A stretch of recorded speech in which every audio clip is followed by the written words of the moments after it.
Welcome to Stocks in Translation, broadcasting from the New York Stock Exchange. I'm Jared Blikre, your host, and with me, as always, is the voice of the people, Sydnee Freed.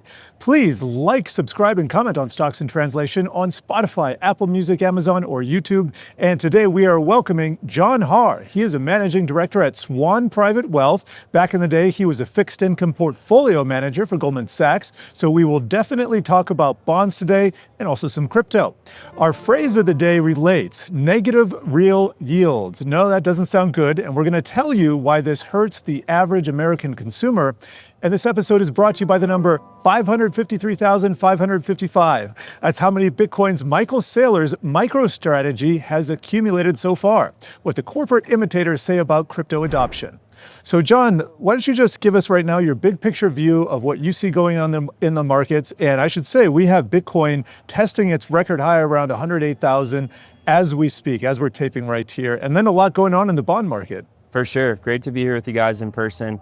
So big picture view of the markets, I think post-COVID, 2022 and on, I know we're 3 years removed from that, but that point in time is very important to highlight because I think we entered a new market regime, a new investing regime, and I really think we're just in the early days of that.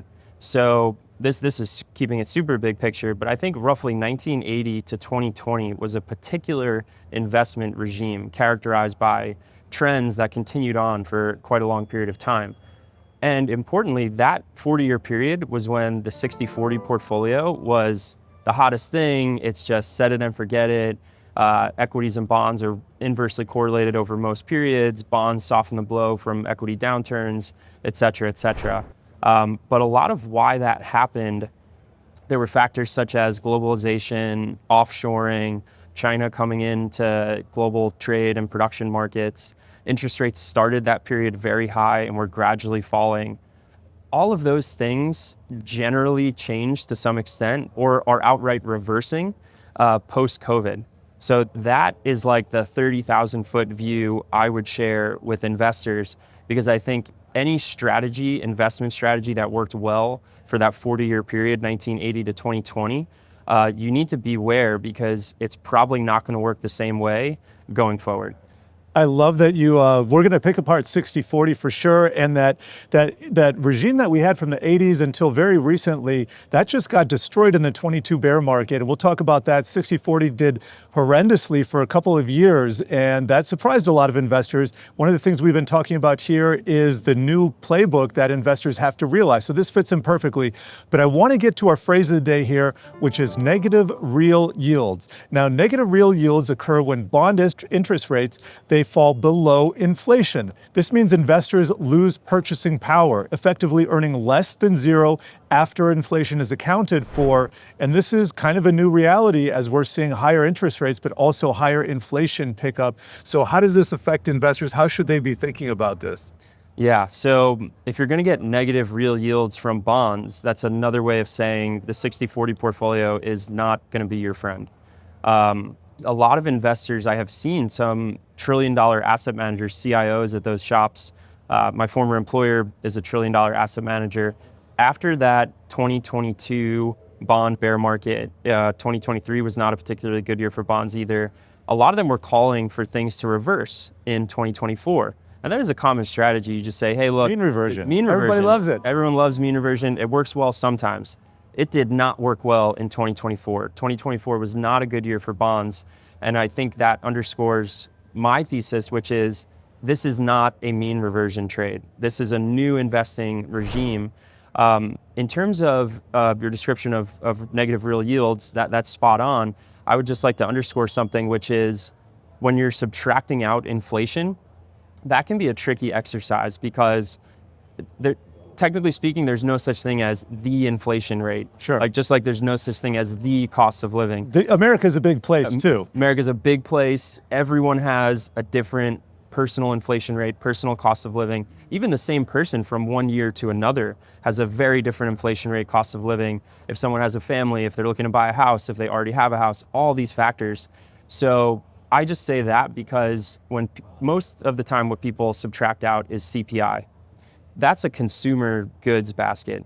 That does not do a good job of tracking home prices, of desirable goods such as college tuition, private college tuition, even equity prices to a certain extent. If you miss out on a big equity rally, that's not really captured in CPI. And all the people who got in before a run-up, they benefited a ton at the expense of those who didn't. So I would just use that to say the real yields story might be even worse than what you see published, because just as a data point, from like roughly 2000 to 2020, that's generally thought of as a period of low inflation. But that's CPI. If you look at home prices, college tuition, quality healthcare, it increased at a rate of more like 5% per year, whereas CPI was more like 2% per year. So putting all that together, I would say I think we're going to be in a period where CPI will probably be above 2% for an extended period of time. And I personally believe all those other desirable, scarce goods, private college tuition, home prices, healthcare, those are going to appreciate at something north of CPI. And I don't think the bond yields are going to be there to compensate people for a sustainable positive real yield. So if 2024 was not a good year for bonds, and you say 60-40 might not work right now, what would work? What's the portfolio allocation you'd be comfortable with? Does it have anything to do with crypto? Yeah. How much bonds should someone own right now?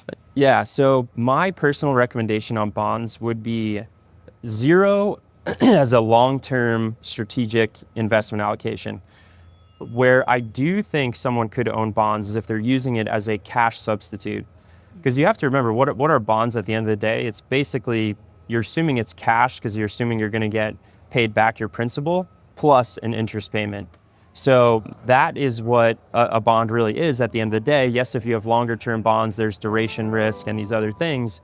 If you're using bonds as a cash substitute, I think that is reasonable. But for anyone who is not constrained by investment mandates, so for example, my prior career, I managed fixed income portfolios, but it was for institutions and insurance companies. They cannot just decide to own 0 bonds. There's regulatory reasons, they're matched with their liabilities, so they don't have that kind of flexibility.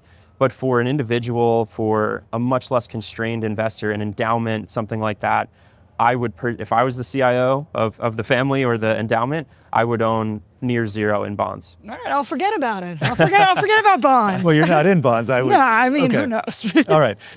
I love your who knows Yeah. part. Who knows? Okay, and we're going to talk plenty about crypto. Maybe we can just get into some of the market action that we've seen. How dangerous is it with the 30-year yield above 5%? Because I've noticed tech specifically XLK, if you're watching the large cap sectors, that ETF was down substantially, leading the way down Monday morning when yields first popped above 5%. It was leading the way down this morning when yields were back above 5%. There seems to be an inverse correlation there. Multiples seem to be contracting as yields advance. So lay it out. What's the bad news for stocks here with yields above, or is there some other dynamic we should be paying attention to? So I think this speaks to what developed markets are going to experience, which some are calling it developed markets start to look like emerging markets. DM starts to look like EM. Relatively scarce, harder assets, things like gold, Bitcoin, and I would throw stocks in there to a certain extent, will perform better than things like cash and bonds. That doesn't mean that you can just own any stocks and close your eyes and they'll go up. I mean, same is true for gold or Bitcoin. But what I think the era we're entering into is one of continued inflation, continued currency debasement, as we would call it in the Bitcoin world. And in that type of world, I think stocks generally do well. But the cautionary advice for stocks is that you have to consider your starting point. And for a lot of these US tech stocks, I would call them priced to perfection. They have PE ratios that are at all-time highs or near all-time highs. So a little bit of a negative headline, whether it's 30-year yields are rising rapidly, whether it's US economic data is softening, whether it's, oh no, we're entering a trade war again. All of these things can set off a sell-off in equities.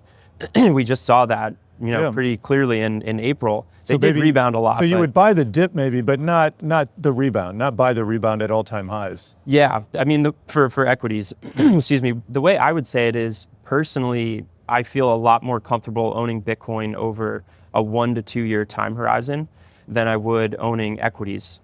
I'm not telling people to own zero equities like I just said for bonds. But personally, I just think the returns you're going to see, even risk-adjusted returns for Bitcoin over the next 1 to 2 years are going to significantly outpace US stocks. How do you recommend people invest in Bitcoin? Is it the actual Bitcoin? Is it ETFs? Yeah, that's a huge, once someone says, okay, you've got my interest on this Bitcoin thing, how should I potentially do it? Most people are going to either start with an ETF because it's accessible in their traditional brokerage account, or they're going to open up a brokerage account at a Bitcoin native company like a Swan, for example, and they will just own either the ETF in their brokerage account or they'll own Bitcoin, but they'll keep it in their Swan account. But then you have to remember Bitcoin is like gold. It has the potential to be a bearer asset. So you can take self-custody of it. That's not something you're going to learn in 15 minutes time. And there are risks associated with that, but there are partners such as our company Swan who help clients understand that. But typically the starting point is going to be either an ETF or spot Bitcoin that you have someone else hold for you. And as you develop conviction, as your education ramps up, you can do other things, whether it's owning Bitcoin in self-custody, whether it's owning Bitcoin in an IRA, or these other Bitcoin treasury companies like MicroStrategy. You know, I think we're going to stay right there, and we do need to take a short break. Coming up, we're going to be talking about those corporate treasurers amassing Bitcoin like MicroStrategy and a battle of civilization on today's Runway Showdown. Stay tuned.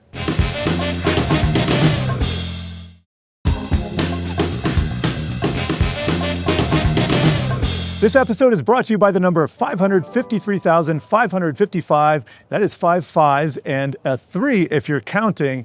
And that's how many Bitcoins MicroStrategy has amassed as of the beginning of May at a total cost of nearly $38 billion or $68,500 per Bitcoin. And by the way, year to date, 2025, about 61,500 Bitcoin have been added. And we've seen other corporations try to follow suit here, but what do you think of this gold rush into digital gold?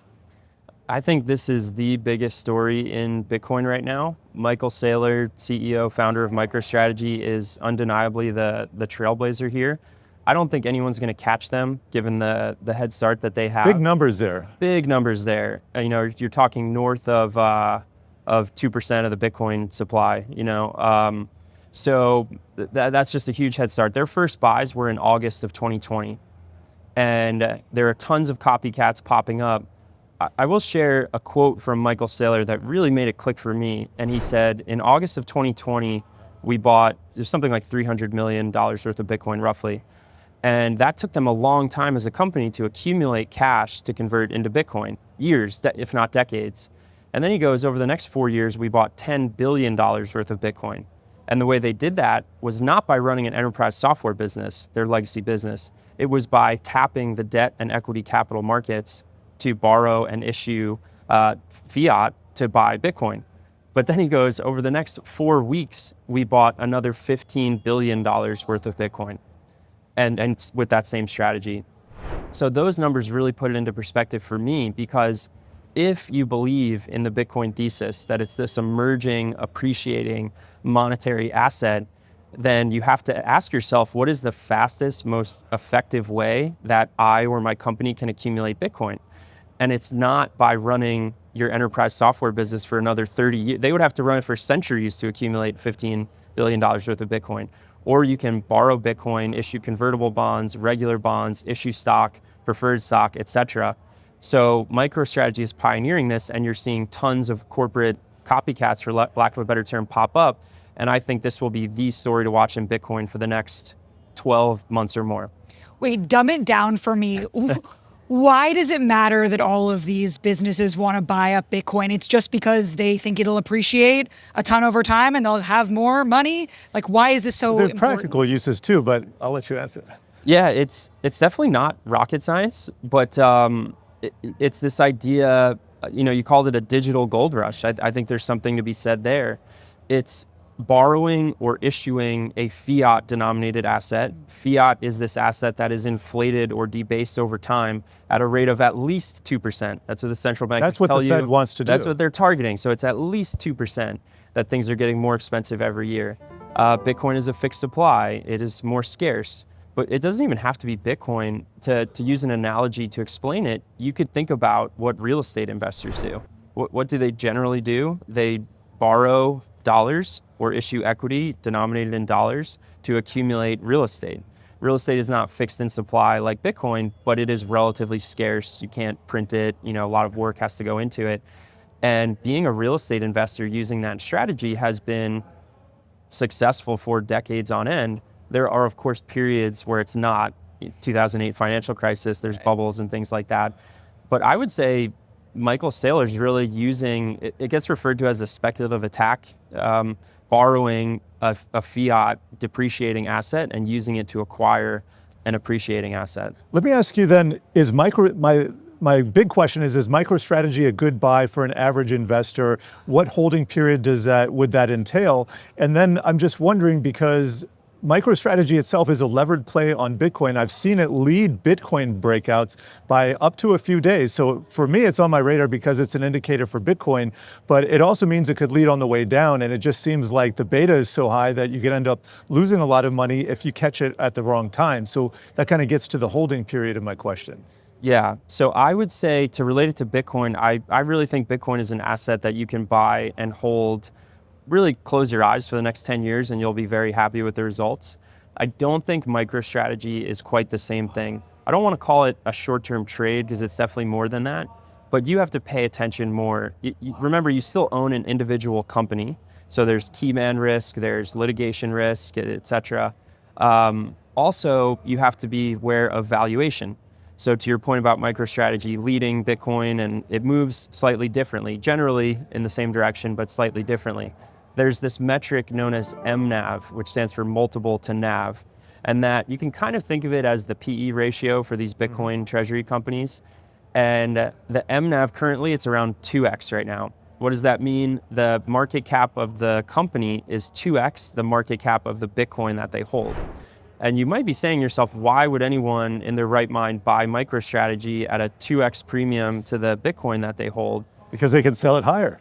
They can sell it higher. And an additional answer would be that MicroStrategy can acquire Bitcoin on terms and at a pace that you as an individual never could. Interesting. So the key metric is Bitcoin per share, is they will increase their Bitcoin per share over time. So think of it as MicroStrategy literally acquiring Bitcoin on your behalf as a shareholder. I know Jared probably has more on MicroStrategy, but I just want to ask one on behalf of the individual investor. How much of your portfolio should be Bitcoin or crypto? We've talked a lot about the rise in gold recently as a safe haven, and I think it's safe for me to say there was kind of a consensus with some of the experts, about 5 to 15% gold, somewhere in there for a conservative portfolio. Obviously, it'll depend who you ask. What is your stance on how much crypto should be in your portfolio? Yeah, I think, good to offer a number as a starting point, but I think different people's financial situations, personal risk tolerance, age, all these things will play in, their education, their conviction in Bitcoin.